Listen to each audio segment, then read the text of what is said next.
Hello viewers of the internet, my name is SenzuMike, and today, after trying to go ahead and set up some of the basic things for Techmas 2025, I realized that I actually forgot to do most of the incentives for Techmas 2024. So, now that I'm in university, I have a lot of time to do everything, we are going to be starting things off right by finishing off all those donation incentives. Alright, so first things first, welcome to my RPG Maker MV tutorial. This is going to be a very basic tutorial where I just discuss how to use RPG Maker. To start things off, we're just going to make the first basic project. SenzuMike does a big... You know what? Let's call him Big John. We'll call him Big John does a big jump. Alright, there we go. Alright, and once you have everything created, you just put right here. And by default, this is what you are going to see every time you hit play. Can't wait to get blasted by music. Start a new game, and this is how every RPG Maker project starts off. You have a lot of tabs, a lot of shit for everyone. Everyone has stuff. You have basic, save, select, all that.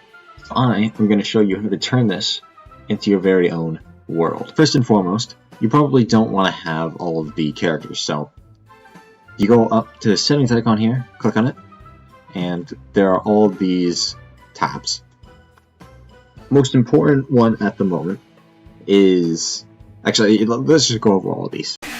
First off, we have actors. These are the characters you see here. You have classes, which these basically, as you can see, they control your character's stats if you're using the RPG element.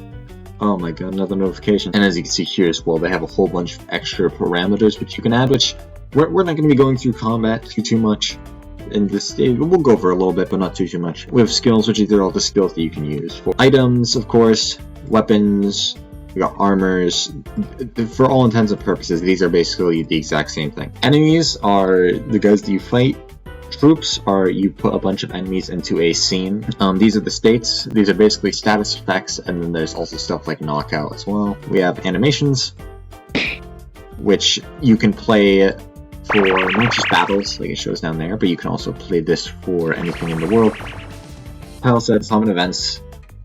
We have to go over events first. System. This is just everything there. Okay, you know what? Let's just start basic. First things first, we're going to create a character. Now, how do we do that?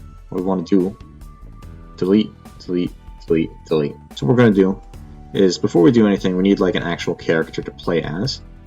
So we're going to go here into the character creator, and as you can see, this has like a whole bunch of stuff that you can customize right here. So if you can just hit the randomize button, or you can go in here and you can manually select everything. However, I'm not going to bother with that. I don't want to right now.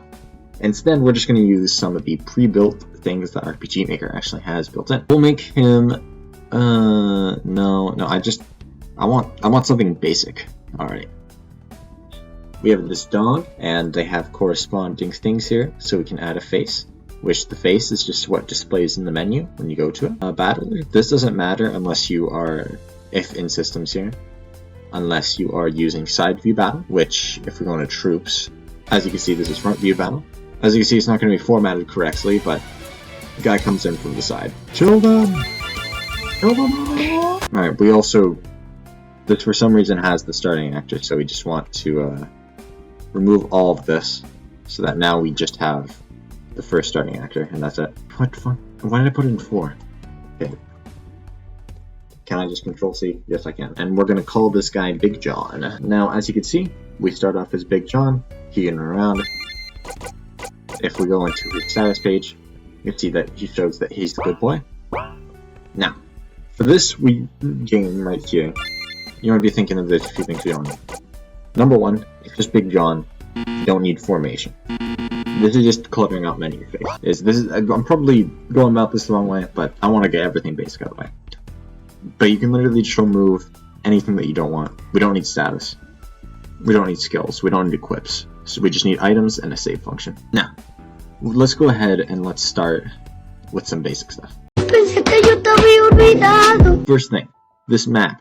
You see how there's like basically no tiles we can use here? That's because RPG Maker starts you off on the worst tile set imaginable. This is where all the magic happens, map screen. First thing we want to do, give the map a good name. We're going to call this Overworld. No, we're not. we're going to call this outside, and we're going to set the tile set to guess what? SF outside. I like the SF better. The only difference between outside and SF outside is that SF outside is just like futuristic stuff. You can autoplay a background music in here. This is nice and peaceful, so we'll just go with this. I don't even know what this one does. The outside world. This is the name that will display in top left when you play. This controls the size of it. If we hit OK, as you can see, the floor has changed, and the tiles we now have access to also change. Why do we not just have all the tiles at the same time? Fuck no. Anyways, if we play now, as you can see, this display name pops up, and the background music has started. Yay! Next up, what we want to learn about tile sets. You might be... Okay, let me do something real quick. Okay, so as you can see, I made one pivotal update to the world, which is basically there is this gap right here, which Big John has to jump over. But when we go ahead and play the game, as you can see, Big John can walk over this perfectly fine. Right? He doesn't even need to jump. He doesn't need his legs. Why this is because I went into the tile sets, and I changed the collision settings. All you need to know, circle means you can walk through it, X means you cannot walk through it, and star is not enough. This star right here basically means that your character will go behind the object. But yeah, as you can also see, now this gap cannot be crossed, which is exactly what we want. Now, the real question is, how is Big John meant to cross this? Well, with events, of course. This right here is how we play stuff in this mode right here. But this mode right here is called event mode, which can allow you to move your little starting guy in his position, which can also be done just by right-clicking right here. Like, this is the starting position for your game. Like, when you spawn in, you start there. We'll get to, like, how to switch between maps and stuff after. But first and foremost, we are going to create an event. Now, for this event, what we're going to do, right here, and there's a lot of stuff right here, but the most important things are these two, that priority and the trigger. Priority, below characters, that means that basically this is like a floor tile or something. Same as characters, you'd want to use this for people, you know, guys that you can interact with. Above characters, I've never used this before. Don't use, I don't know what the point is. As for these, action button, you hit the Z button, A button, whatever we want to call it, and the event will play. Player touch. The player touches this event. Event touch. The event will touch it, and the event will play in the case that you want to have, like, I don't know, a rabid dog chasing you or something. Auto run, for the event to automatically run, and parallel process, for the event to run in the background. In order to start an event, you need to double click, and then you have a whole bunch of options in here. Purpose, which you should use as you need to. First and foremost, what we're going to do, show text. Oh no, a gap. I can't jump across this, because Big John is a coward. Then we can add in a nice little face. This is just for basics. Of course, people typically use, like, if you look at all the fancy stuff, people use pictures to make those. With pictures, a little bit more complicated. You're going to have to find a different tutorial for pictures. But yes, we create this. And in order to signify that this is the area that we need to go to, this is going to be a little bit lazy. I am just going to place some flowers there. Next up, we're going to use same as characters, which basically means that these guys have collision, and then dog is going to say, well, Grandma's flowers are looking nice. And this is like a writing show don't tell, right? The dog doesn't have to tell you these are Grandma's flowers. He implies it right there. It tells you without telling you. And as you can see, once we go down and we press the action button, oh no, a gap. I can't jump across. And then we go look at these. The gap overrides it, apparently. We go in here. As you can see, we can't walk into it, but we press Z. Oh wow, Grandma's flowers are looking nice. And that's the genius of it. This is how this works. Alright, next up, I'm just going to showcase everything.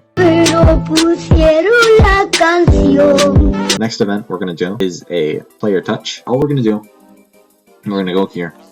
We're going to play a sound effect.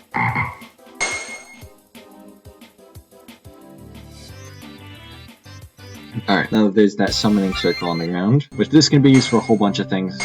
Like if you want to have a door, that would be how you do it, just with a same as characters thing instead of below characters. And next up, we can have a little event touch thing. We're going to use a little something I like to call move routes. You can have a character that's fixed. You can have a character that moves around randomly. You can have a character that approaches the player.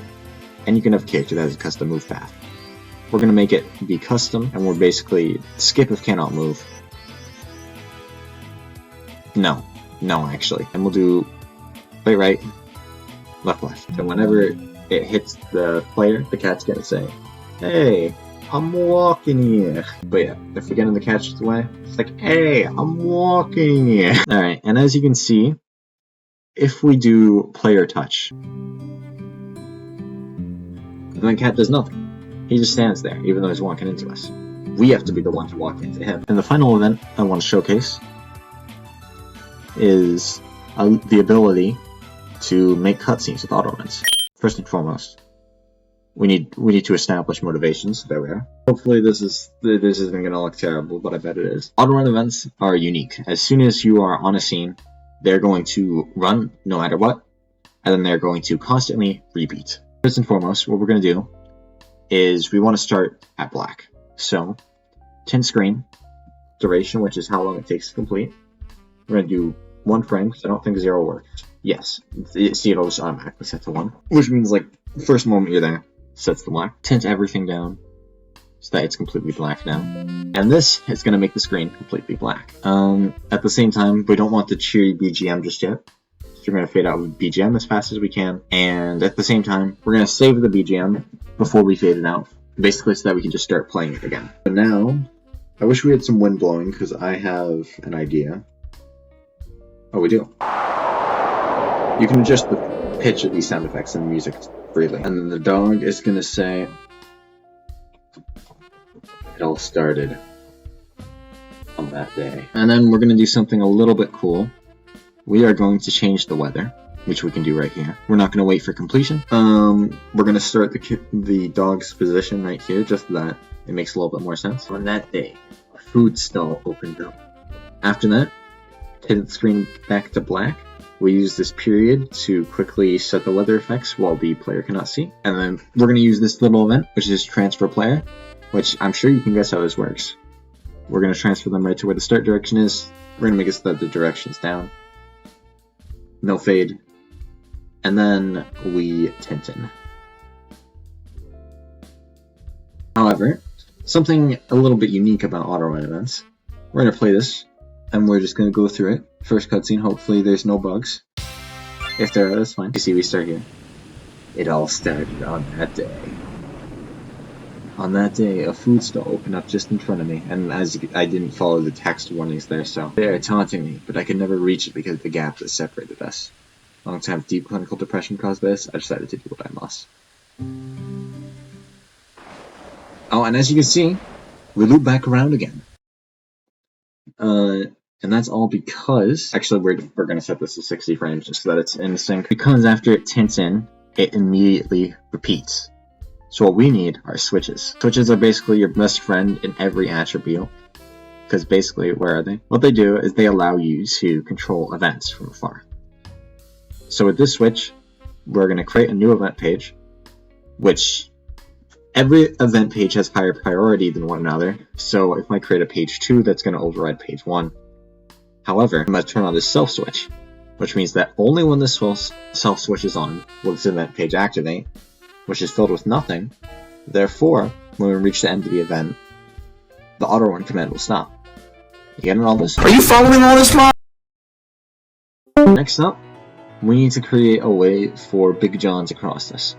I think I've taught you guys most of what you need to know by this point, which is honestly fairly basic. There's choices and stuff like that. But the rest of this stuff, with what I've taught you, you should be able to intuit by yourself. There's a few more things that I want to teach. First thing we're going to do, a little bit of interior design. That is a terrible house, actually. I'm going to use this square tool just because it allows me to nicely do this, instead of having to, just brush everything. You can also use circle tools to make circles, fill bucket tool to fill everything. This is a pen shadow tool. It allows you to manually add shadows to what you want. I've personally never used it because I'm not that artistically gifted. What we're going to do for this door is we're going to right click, and instead of creating a door for ourselves, we're just going to do quick event creation, door, and this just allows us to create a door to wherever we want. But we don't have a place to go inside to. As you can probably guess, Grandma's house is where we're going to. But where is Grandma's house? That's what we need to make. What we do, right click on this, new, and I call it Grandma's house. We use a different file set. We don't need another BGM because the BGM there is already good. I replayed BGM, right? I never replayed the BGM here. Like, as you can see, I faded it out. But because I transferred the player, it worked, because transferring player means that this will reactivate again. So, you know, it's fine. But yeah, we get a new map. And this is Grandma's.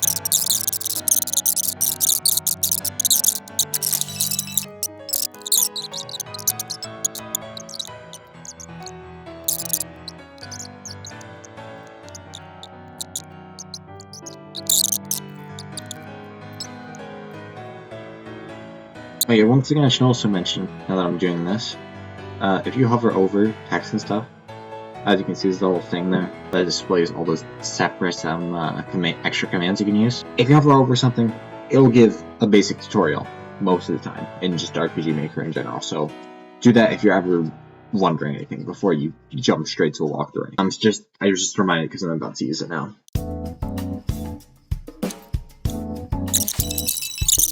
And then I'm just going to show off choices real quick. Fairly simple.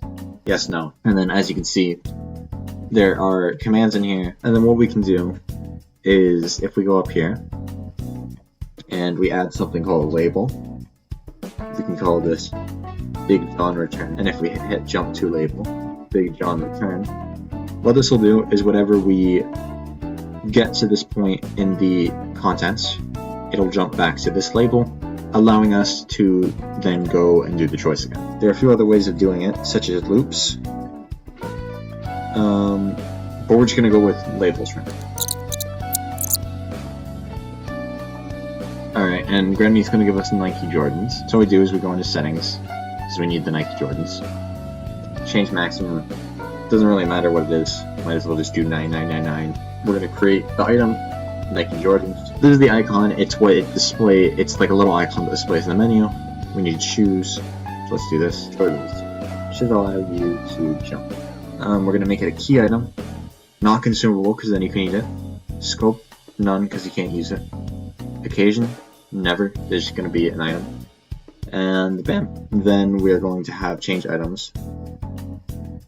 Granny is going to give us one Nike Jordans. And then Big John is going to say, wow, thanks, Granny.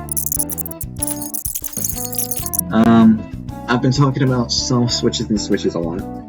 But you can also use separate stuff. Like you can use self switches, only apply to the self. Switches apply globally. Variables are for like numbers and stuff. So if you want to have a coin count, this is what you do. Actor is just how many actors you have in your party. Then item is if you have to set item. And if you have the item Nike Jordans on you, this is the wrong place, then an entirely different event happens. And then the final thing that I need to teach now is there's stuff like vehicles, but I don't really give a shit. You set the movement route of the player, which this gets to a big screen with everything here. There's stuff like move down, move diagonally. You can read, you know what these are. What I do want to touch on is jump. Jump right here. The x-axis to the right is positive for x. Down is positive for y. We're going to set the y coordinate to 3, which should let Big John jump down 1, 2, 3, ignoring all collisions. No, I think everything else should be fairly self-explanatory. Wow, look at us. We have conquered Big John does a big jump. Alright, let's start off the game again, and once more, let's see our masterpiece that I've created, and hopefully you'll at home have created a masterpiece too.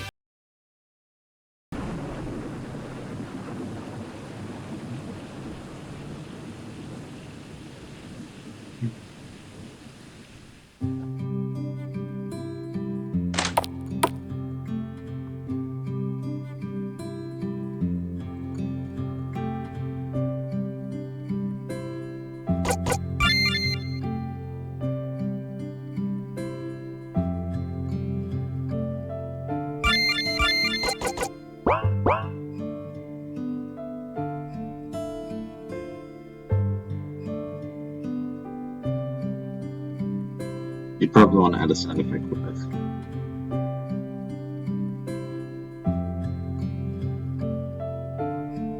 Holy shit, this guy actually looks like he's actually in there. What the heck? Why does this actually look good? Alright, and there we are. That is basically everything that I wanted to showcase. If you guys make any cool RPG stuff for yourself, RPG Maker, it goes on sale for pretty cheap. You don't need the newest version. Stuff like the older versions like XP, it works just fine. Especially if you want to make a Pokemon fan game, XP is great. I didn't cover anything for Pokemon this time. Maybe I will sometime. Maybe I'll make that a Techless 2025 donation incentive. But, yeah. Hopefully you guys enjoyed this tutorial. Hopefully you learned something. If you can't buy RPG Maker, pirate it. But you didn't hear that from me. And, yeah. That's all for this episode, guys. I'm gonna save my project and close out this. Peace.